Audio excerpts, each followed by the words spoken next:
Okay, what we looked at in the previous video was how to create rats, and we had the two constructors, the two-parameter constructor that lets us initialize a rat with a numerator and denominator.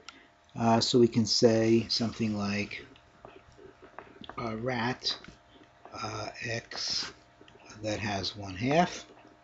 And that will create inside a rat that looked like this, and it would be initialized to 1/2, and this would be the numerator and that would be the denominator.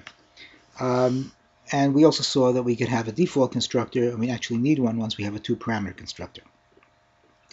Now the question is that once you set this thing up, how do you access the numerator and denominator to change it?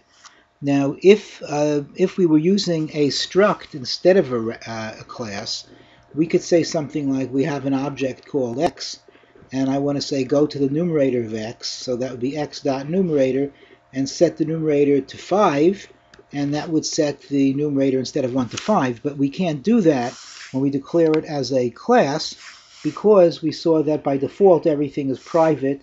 And we've even declared it again to be private, as we saw. We didn't really have to do that because by default it's private. Once it's private, this piece of syntax don't work. It won't let you get in there and do it. So how do you do it?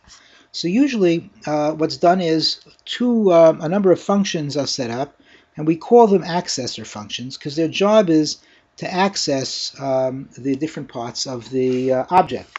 Now the word accessor is not a C++ word, but it's a word that's used when we talk about these things because it makes sense. It's an accessor. It lets you access.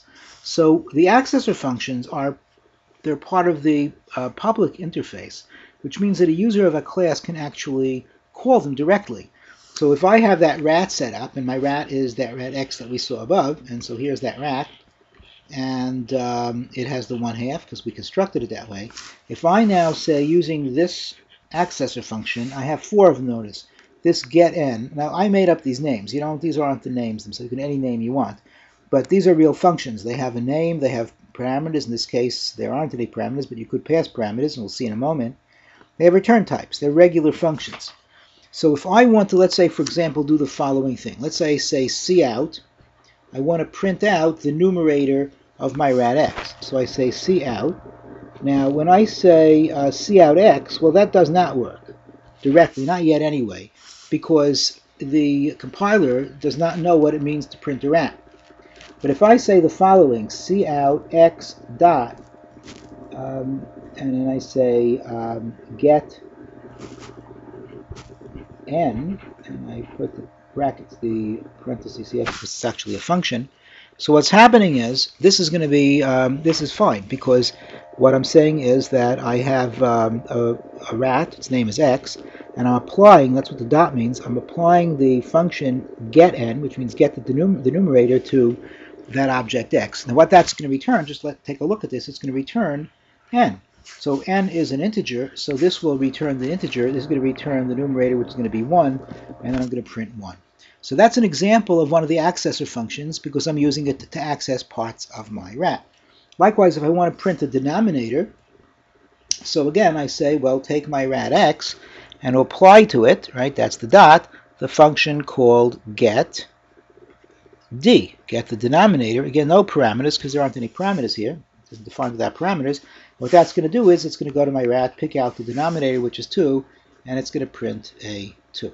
Right, that's the idea. That's what's going to happen over here. And it works, right? So I use my accessor functions to access. Now, what about setting the different values? Let's say I want to make x not to be 1/2, but I want it to be 1/3. So I have these other two accessor functions.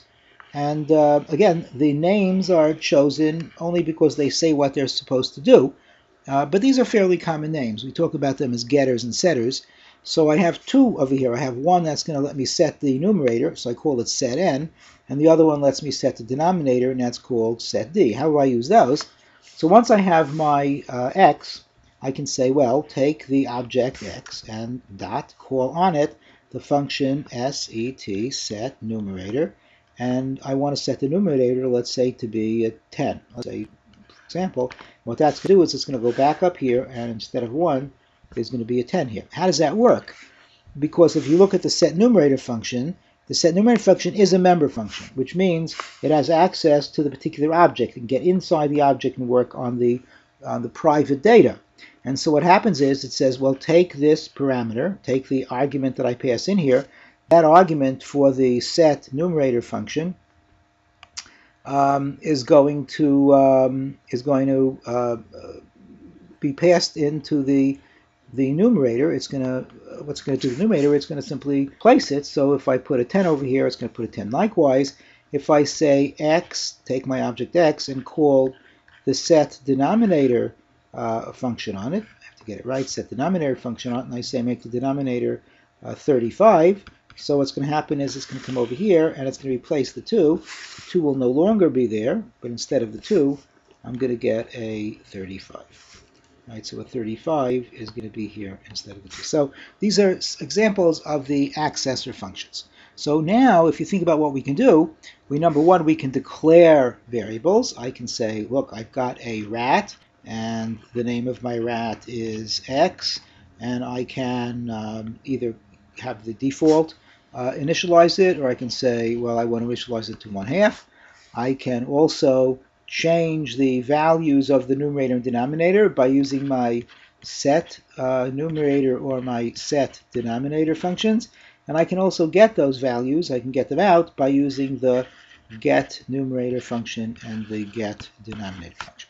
Okay, so that is the second thing. Now, what about using these? I mean, what are we setting these up for? We want to be able to do arithmetic. We want to treat this as a rational number. We want to be able to add them, subtract them, and so on. We're going to talk about that in the very next video.